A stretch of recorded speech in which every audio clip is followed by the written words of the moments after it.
بسم اللہ الرحمن الرحیم۔ السلام علیکم ورحمۃ اللہ وبرکاتہ۔ عزیز طلباء، امید ہے کہ آپ خیریت سے ہوں گے۔ آج ہم قافیہ کا سبق نمبر 37 پڑھ رہے ہیں، جس کے اندر ہم مرفوعات کی چوتھی قسم خبر کا بیان پڑھیں گے۔ چلتے ہیں اپنے سبق کی جانب۔ بسم اللہ الرحمن الرحیم۔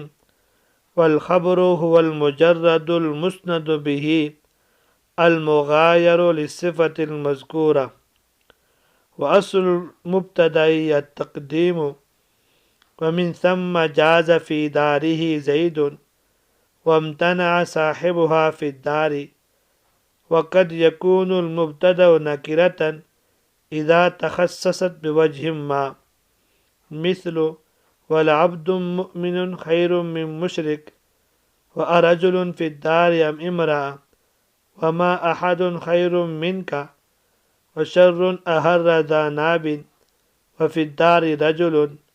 وسلام علیک۔ چلتے ہیں ترجمے کی طرف۔ والخبر هو المجرد المسند به، خبر وہ اسم ہے جو عوامل لفظیہ سے خالی ہو اور ترکیب میں مستند بن رہا ہو، المغایر للصفة المذکورہ، اور مبتدا کی قسم ثانی کا مخالف ہو۔ وأصل المبتدأ التقدیم، مبتدا کے لیے اصل یہ ہے کہ وہ خبر سے مقدم ہو۔ ومن ثم جاز فی دارہ زید، یہی وجہ ہے کہ فی دارہ زید کہنا تو جائز ہے۔ وامتنع صاحبہ فی الدار، لیکن صاحبہ فی الدار کہنا جائز نہیں۔ وقد یکون المبتدأ نکرۃ، اور مبتدا کبھی نکرہ بھی ہوتا ہے، شرط یہ ہے کہ اذا تخصصت بوجہ ما، اس کو کسی طریقے سے خاص کر دیا جائے،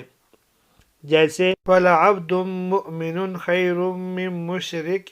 أَرَجُلٌ فِي الدَّارِ أَمْ امْرَأَةٌ وَمَا أَحَدٌ خَيْرٌ مِّنْكَ وَشَرٌّ أَحَرَّ ذَا نَابٍ وَفِي الدَّارِ رَجُلٌ سَلَامٌ عَلَيْكَ کے اندر۔ آج کے درس کے اندر 3 باتیں ہیں۔ نمبر 1، خبر کی تعریف۔ نمبر 2، خبر کی تعریف میں جو فوائد و قیود ہیں ان کی صورتیں۔ نمبر 3، مبتدا کے متعلق چند اہم مسائل۔ پہلی بات، خبر کی تعریف۔ صاحب کتاب رحمہ اللہ نے جب مبتدا کی تعریف بیان کر دی، اب مبتدا کے دوسرا جز خبر کی تعریف کر رہے ہیں، اور بڑی مختصر الفاظ میں بیان فرمائی ہے خبر کی تعریف۔ اگر اس کے ساتھ محذوف عبارت بھی نکال کر پوری تعریف کریں تو یوں بن جائے گی: الخبر هو الاسم المجرد عن العوامل اللفظیۃ المسند به المغایر للصفة المذکورۃ بعد حرف النفی او اداة الاستفہام، یعنی خبر وہ اسم ہے جو عوامل لفظیہ سے خالی ہو اور مسند بھی ہو، اور اس صیغہ صفت کا مخالف اور غیر ہو جو حرف نفی یا حرف استفہام کے بعد واقع ہو، جیسے زید قائم۔ اس میں دیکھیے قائم خبر ہے جو عوامل لفظیہ سے خالی ہے، مسند بھی ہے، یعنی اس کے ذریعے سے مبتدا پر حکم لگایا جا رہا ہے، اور صیغہ صفت یعنی مبتدا کی قسم ثانی کا مخالف بھی ہے، کیونکہ زید صیغہ صفت بھی نہیں اور حرف نفی اور استفہام کے بعد بھی نہیں۔ دوسری بات، الخبر هو المجرد المسند به المغایر للصفة المذکورہ میں الخبر معرف ہے، هو المجرد اس کی تعریف ہے، پھر اس کی تعریف میں ہوا جنس کے درجے میں ہے جو تمام اسماء کو شامل ہے۔ المجرد یہ فصل اول ہے، اس سے حروف مشبہ بالفعل اور افعال ناقصہ وغیرہ کی خبریں خارج ہوگی، اس لیے کہ وہ عوامل سے خالی نہیں ہوتی، بلکہ یہی حروف مشبہ بالفعل اور افعال ناقصہ ان میں عمل کر رہے ہوتے ہیں۔ المسند به یہ فصل ثانی ہے، اس کے ذریعے سے مبتدا خارج ہو گیا کیونکہ وہ مسند الیہ ہوتا ہے۔ المغایر لصفت المذکورہ یہ فصل ثالث ہے، اس کے ذریعے مبتدا کا قسم ثانی خارج ہو گیا۔ صاحب کتاب رحمہ اللہ نے جو المغایر لصفت المذکورہ فرمایا ہے تو یاد رہے کہ مغایرت کی چند صورتیں ہیں۔ پہلی یہ کہ اس اعتبار سے اس کا مخالف ہو کہ خبر سرے سے صیغہ صفت ہی نہ ہو، جیسے زید ضرب۔ دوسری یہ کہ صیغہ صفت تو ہو لیکن حرف نفی اور حرف استفہام کے بعد نہ ہو، جیسے زید قائم۔ تیسری یہ کہ صیغہ صفت بھی ہو اور حرف استفہام کے بعد بھی ہو لیکن اس میں ظاہر کو رفع نہیں دے رہا ہو، جیسے اقائمان زیدان۔ اگر زیدان اسی کی وجہ سے مرفوع ہوتا تو اقائمان تثنیہ نہ ہوتا بلکہ مفرد ہوتا، جیسے کہ مبتدا کی بحث کے اندر یہ بات گزر چکی ہے۔ اب آگے صاحب کتاب رحمہ اللہ نے مبتدا کے چند اہم مسائل ذکر کیے۔ مبتدا اور خبر کی تعریف کے بعد ان دونوں کے متعلق صاحب کتاب رحمہ اللہ نے چند اہم احکامات اور مسائل بیان فرما رہے ہیں، جن میں چنانچہ فرماتے ہیں وَأَصْلُ الْمُبْتَدَإِ التَّقْدِيمُ، کہ مبتدا کے لیے اصل یہ ہے کہ وہ مقدم ہو۔ یہ پہلا مسئلہ بیان فرمایا ہے۔ ایک وجہ اس کی یہ ہے مبتدا موصوف اور ذات کے درجے میں ہوا کرتا ہے اور خبر صفت اور حال کے درجے میں ہوتی ہے، اور یہ بات واضح ہے کہ ذات مقدم ہوتی ہے صفت اور حال پر اور موصوف بھی مقدم ہوتا ہے صفت پر، لہذا مبتدا بھی خبر پر مقدم ہوگا، جیسے زید قائم میں زید مبتدا ہے جو مقدم ہے اور قائم خبر ہے جو کہ مؤخر ہے۔ وَمِن ثَمَّ جَازَ فِي دَارِ زَيْدٌ، اس عبارت میں صاحب کتاب رحمہ اللہ ایک اشکال کا جواب دے رہے ہیں۔ اشکال یہ ہے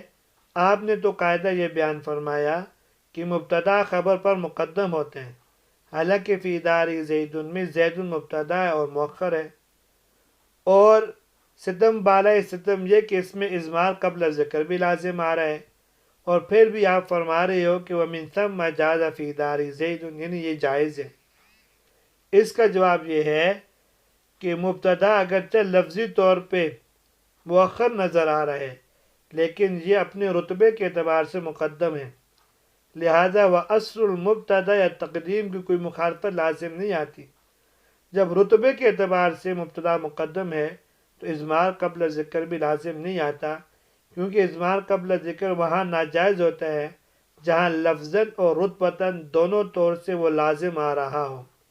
جبکہ یہاں صرف لفظاً لازم آ رہا ہے اور عمدہ میں یہ جائز ہے، اس لیے ہم نے کہا کہ وَمِن ثَمَّ جَازَ فِي دَارِ زَيْدٌ وَامْتَنَعَ صَاحِبُهَا فِي الدَّارِ، یہ دوسرا اشکال کا جواب ہے۔ اشکال یہ ہے کہ آپ نے مبتدا کی تقدیم کا قاعدہ بیان فرمایا، پھر اس کے لیے جو مثال دی تو اس میں مبتدا مؤخر تھا، لیکن پھر بھی آپ نے وَمِن ثَمَّ جَازَ کہہ کر اس پر جواز کا حکم لگایا، اور یہاں جب ہم نے ایسی مثال پیش کی جس میں مبتدا مقدم اور خبر مؤخر ہے تو اس کے متعلق آپ نے بغیر کسی رعایت کے فرمایا وَامْتَنَعَ۔ اس کی وجہ کیا ہے؟ اس کا جواب یہ ہے آپ نے جو اشکال کیا ہے وہ اپنی جگہ صحیح ہے، لیکن غور کر کے دیکھ لیں تو معلوم ہو جائے گا صاحبها مضاف الیہ مل کر مبتدا بن رہے، لیکن اس میں جو ہا ضمیر ہے وہ الدار کی طرف لوٹ رہی ہے جو کہ خبر ہے، اور خبر کا درجہ بعد میں ہوتا ہے، تو اس میں اضمار قبل ذکر لفظاً اور رتبتاً دونوں طرح لازم آ رہا ہے جو کہ ناجائز ہے، اس لیے ہم نے کہا وَامْتَنَعَ صَاحِبُهَا فِي الدَّارِ۔ لیکن اگر خبر کی ضمیر کی بجائے آپ کوئی اور ضمیر لگائے تو بالکل جائز ہوگا، جیسے کہ صاحب کا فی الدار۔ وقد یکون المبتدا نکرہ، یہاں مبتدا کے لیے دوسرا مسئلہ بیان فرما رہے ہیں کہ مبتدا میں اصل یہ ہے کہ وہ معرفہ ہوگا، لیکن کبھی کبھار اصل کو چھوڑ کر اس کو نکرہ کی صورت میں لانا بھی جائز ہے۔ اس کے لیے مصنف رحمہ اللہ نے اذا تخصصت بوجہ ما کے تحت 6 قسم کی مثالیں پیش فرمائی ہیں، جو کہ اصل میں 6 مثالیں نہیں ہیں بلکہ 6 قسم کے مقامات ہیں جن میں مبتدا کو نکرہ لایا جا سکتا ہے۔ پہلا مقام التخصیص بالصفہ، تخصیص بالصفت کا ہے، یعنی کسی اسم نکرہ میں اس کی صفت کے ذریعے کچھ تخصیص پیدا ہو گئی ہو تو اس نکرہ کو مبتدا بنانا جائز ہے، جیسے کہ باری تعالیٰ کا فرمان ہے وَالْعَبْدُ مُؤْمِنٌ خَيْرٌ مِّن مُشْرِكٍ، اس میں عبد اگرچہ نکرہ ہے لیکن مؤمن کے ذریعے اس کی صفت بیان کر کے اس میں ایک گنا تخصیص پیدا ہو گئی اور معرفہ کے ساتھ کچھ نہ کچھ مشابہت پیدا ہو گئی، اس لیے اس کو مبتدا لایا گیا ہے جو کہ جائز ہے۔ دوسرا مقام التخصیص بأحد الجنسین، دوسرا مقام نکرہ کو خاص کرنے کا تخصیص بأحد الجنسین کا ہے۔ مثال کے طور پر آپ کو یہ تو معلوم ہے کہ اس گھر میں ضرور کوئی نہ کوئی تو ہے، لیکن یہ معلوم نہیں کہ وہ مرد ہے کہ عورت، اس لیے آپ نے پوچھا کہ ارجل فی الدار ام امرأ، لہذا یہاں رجل اور امرأ نکرہ ہونے کے باوجود مبتدا بن سکتے ہیں، اس لیے کہ ان کے ذریعے ایک جنس کی تخصیص ہوئی ہے۔ التخصیص بسبب الوقوع فی حیز النفی، یہ تیسرا مقام ہے جہاں پہ مبتدا نکرہ ہو تو اس کو مبتدا بنا سکتے ہیں۔ وما احد خیر منک، یا احد اس میں نکرہ ہے اور اس کے باوجود اس کا مبتدا واقع ہونا صحیح ہے، اس لیے کہ اس میں بھی ایک خصوصیت پیدا ہوگی، وہ اس طرح کہ احد اس میں نکرہ ہے اور وہ تحت نفی واقع ہے، اور قاعدہ یہ ہے نکرہ جب تحت نفی واقع ہو تو عموم کا فائدہ دیتے ہیں، لہذا مذکورہ مثال میں تمام افراد سے خیریت کی نفی ہوگی کہ اے مخاطب آپ سے بہتر کوئی بھی نہیں، تو بہتر ہونا فرد واحد کے لیے ثابت ہو گیا، اس طرح اس میں تخصیص پیدا ہو گئی ہے اور اس کو مبتدا بنانا جائز ہے۔ ما کی ترکیب بھی دیکھ لیں، ما حرف نفی ہے، احد مبتدا ہے، خیر صیغہ اس میں تفضیل، اس میں ہوا ضمیر مرفوع متصل اس کا فاعل ہے، اور من حرف جار ہے، کا ضمیر مجرور ہے، جار اپنے مجرور سے مل کر متعلق ہوا خیر صیغہ اس میں تفضیل کے ساتھ، خیر صیغہ اس میں تفضیل اپنے متعلق کو ضمیر فاعل سے مل کر مبتدا کے لیے خبر، مبتدا اپنی خبر سے مل کر جملہ اسمیہ خبریہ ہو گیا۔ یہاں اشکال واقع ہو سکتے ہیں کہ یہ مثال ممثل لہو کے مطابق نہیں ہے، کیونکہ بات ہو رہی ہے مبتدا کی اور مثال آپ نے دی ما مشابہ بلیسا کے اسم کی۔ اس کا جواب یہ ہے کہ یہ مثال بنو تمیم کے مسلک کے مطابق دی گئی جو ما کو حامل نہیں مانتے، اس لیے احد یہاں پر مبتدا ہوگا نہ کہ ما مشابہ بلیسا کا اسم۔ التخصیص بصفت محذوفہ یا التخصیص بتقدیم ما حق التاخیر وشر احر ذا ناب، اس مثال میں شر نکرہ ہے اور نکرہ ہونے کے باوجود مبتدا واقع ہوا ہے، اس لیے کہ اس میں تخصیص کی گئی ہے، اور اس کے دو طریقے ہو سکتے ہیں۔ پہلا طریقہ یہ کہ اس میں صفت محذوفہ مان کر یوں پڑھا جائے شر عظیم احر ذا ناب، تو جس طریقے سے صفت مذکورہ سے تخصیص کے معنی پیدا ہو سکتے ہیں، جیسے وَالْعَبْدُ مُؤْمِنٌ خَيْرٌ مِّن مُشْرِكٍ میں گزر گیا، اسی طرح صفت محذوفہ کی وجہ سے بھی تخصیص کے معنی پیدا ہو سکتے ہیں۔ دوسرا طریقہ یہ ہے شر احر کی ضمیر فاعل سے بدل واقع ہو رہا ہو، اور بدل فاعل کے حکم میں ہوتا ہے، اور قاعدہ ہے کہ فاعل فعل کے بعد ہی ہوتا ہے، لہذا فاعل حکمی بھی جو کہ بدل ہے اپنے مبدل منہ کے بعد ہی ہوگا، لیکن یہاں ہم نے دیکھا تو فاعل حکمی یعنی شر کو احر کی ضمیر فاعل پہ مقدم کیا گیا، اور قاعدہ یہ ہے کہ التقدیم ما حق و تاخیر یفید الحصر والاختصاص،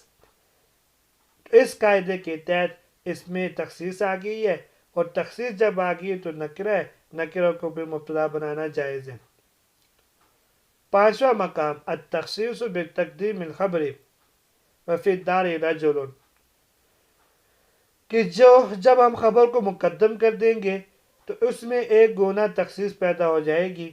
اس لیے خبر میں مقدم ہو گئی ہے، اور مبتدا جب مؤخر ہے اور وہ نکرہ ہے اس میں تخصیص پیدا ہو گئی ہے، تو نکرہ ہونے کے باوجود وہ مبتدا بن سکتا ہے۔ اس صورت میں اور ماقبل والی صورت میں فرق یہ ہے کہ ماقبل میں فاعل حکمی کو مقدم کر کے تخصیص پیدا کی گئی ہے، اور یہاں خبر کو مقدم کر کے تخصیص پیدا کی گئی ہے۔ چھٹا مقام التخصیص بالنسبت الی المتکلم، سلام علیکہ، یعنی جہاں کہ اس میں نکرہ ہو لیکن متکلم کی طرف نسبت کی وجہ سے اس میں تخصیص پیدا ہو گئی ہو تو اس کا بھی مبتدا بنانا جائز ہے، جیسے سلام علیکہ میں ہے۔ سلام علیکہ اصل میں سلمت سلامن علیکہ، سلامن مفعول مطلق ہے فعل سلمت کے لیے، اور سلمت کو حذف کیا گیا کیونکہ اس پر سلامن مفعول مطلق کا منصوب ہونا دلالت کر رہا تھا، تو سلامن علیکہ ہو گیا۔ پھر چونکہ جملہ فعلیہ تھا جو کہ تجدد اور حدوث پر دلالت کر رہا تھا، لیکن کسی کو سلام کرنے سے سلام کرنے والے کا مقصد یہ ہوتا ہے کہ مخاطب کو میری طرف سے دوام اور استمرار یعنی ہمیشہ کے لیے سلامتی مل جائے،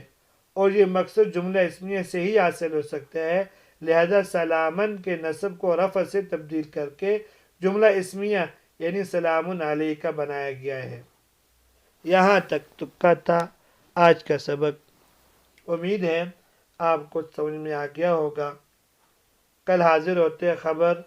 اور ظرف کے متعلق جو بیان ہے اس کے حوالے سے۔ اللہ تبارک و تعالی ہم سب کا حامی و ناصر ہو۔ اجازت دیجیے، السلام علیکم ورحمۃ اللہ وبرکاتہ۔